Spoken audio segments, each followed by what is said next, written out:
Hi, I hope you're all doing well. Today I'm going to be talking about some under-the-sea creatures that we can make from different food. And these are fun activities to do with your child. So the first one I'm going to do requires a biscuit.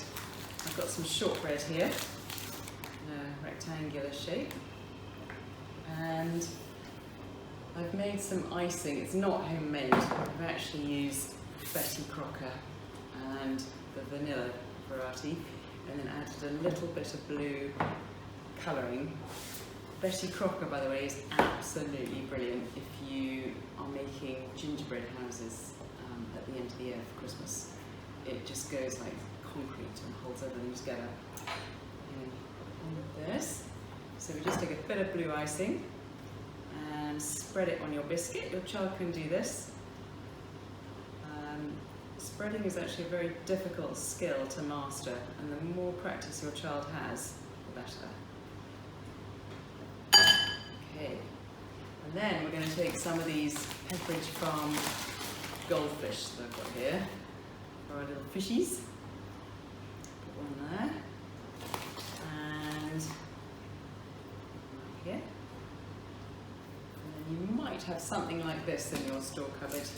They're little cake decorations, and you can use these to make some bubbles come out of their mouths.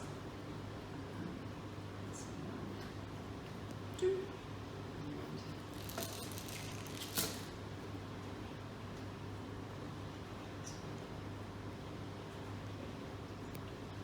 it goes. So there's the fishy biscuit.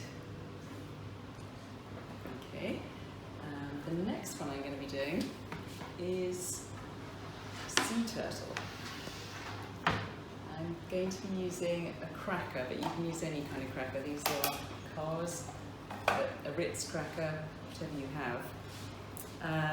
And then you'll need some kiwi fruit. I've sliced up my kiwi fruit. This is going to be the shell.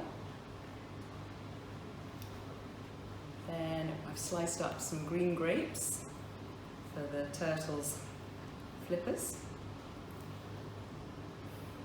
4 flippers like so. And then the head, I've used a whole grape, and you could push in some raisins as eyes. There we go.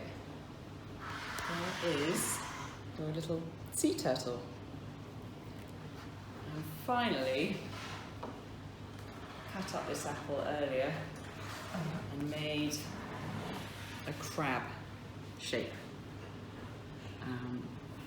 which is pretty simple to do. Just slice the apple in half, again 2 more raisins, and then the legs and the pincers, and there we go.